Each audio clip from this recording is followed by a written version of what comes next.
BDR হত্যাকাণ্ডে জড়িত হিসেবে কমিশনের প্রতিবেদনে অভিযুক্তদের দ্রুত গ্রেফতারের দাবি জানিয়েছেন শহীদ পরিবারের সদস্যরা। রাজধানীর রাওয়া ক্লাবে সংবাদ সম্মেলনে এ দাবি জানান তাঁরা। দলগতভাবে জড়িত থাকায় আওয়ামী লীগের নিষিদ্ধেরও দাবি জানানো হয় সংবাদ সম্মেলনে।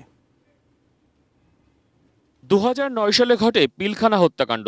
তৎকালীন বিডিআর বিদ্রোহে সেদিন হত্যাকাণ্ডের শিকার হন 57 সেনা কর্মকর্তা। 16 বছর পর নারকীয় সেই ঘটনার উপর প্রতিবেদন দিয়েছে স্বাধীন তদন্ত কমিশন।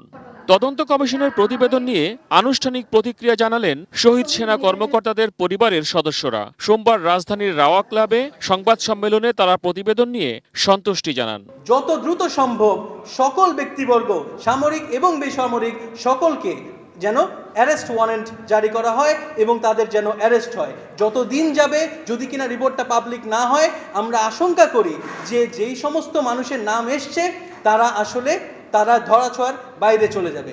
একটা নাম তারা বাধ্যতামূলকভাবে বলে, which is general Aziz. The only reason general আজিজের নাম তারা কনফিডেন্টলি বলতে পারে কারণ আল জাজিরা একটা পাবলিক ইনভেস্টিগেশন করে তারা এটা ফাঁস করে দেয় তার পলিটিক্যালি সে কত রং ছিল। কিন্তু আপনার কি মনে হয় না তার মতো আরো মানুষ আছে উইদিন দ্য সিস্টেম?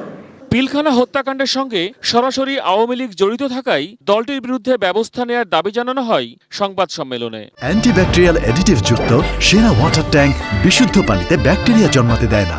যে এদেশের মানুষ একেবারে সুনির্দিষ্ট করে বলবে যে আওয়ামী লীগ এই হত্যাকাণ্ড করেছে, শেখ হাসিনা এই হত্যাকাণ্ড করেছে, ভারতের সাথে জড়িত ছিল। এখন আমাদেরকে আর কোনো ভীতিতে থাকতে হবে না। দলগতভাবে আওয়ামী লীগ যেহেতু এই হত্যাকাণ্ডটি ঘটিয়েছে, আমরা দাবি জানাবো আওয়ামী লীগকে যেন নিষিদ্ধ করা হয়।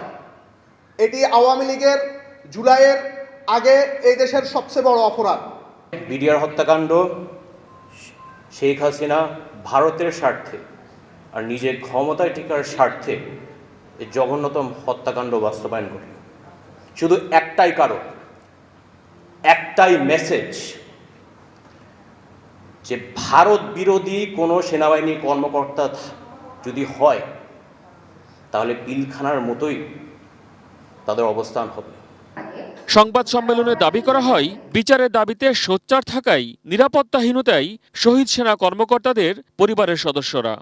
আমরা যেই দিন থেকে রাস্তায় নেমেছি, আমরা কথা বলতেছি, তখন থেকে আমাদের স্পোকসপারসনদের এগেইনস্টে ডেথ থ্রেট আসতেছে, আমাদের বোনদের এগেইনস্টে হ্যারাসমেন্ট করতেছে।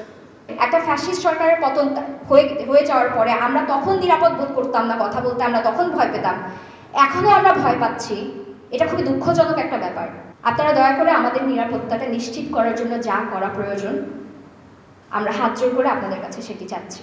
পিলখানা হত্যাকাণ্ড নিয়ে তদন্ত কমিশনের পূর্ণাঙ্গ প্রতিবেদনের পর ন্যায় বিচার নিশ্চিতে সেনাবাহিনী যেন শহীদ পরিবারের পাশে থাকে সংবাদ সম্মেলনে সেই আহ্বানও জানানো হয়। তখন আপনারা আসলে আমাদের পাশে দাঁড়াবেন। মহসিন কবির, এটিএন নিউজ, ঢাকা।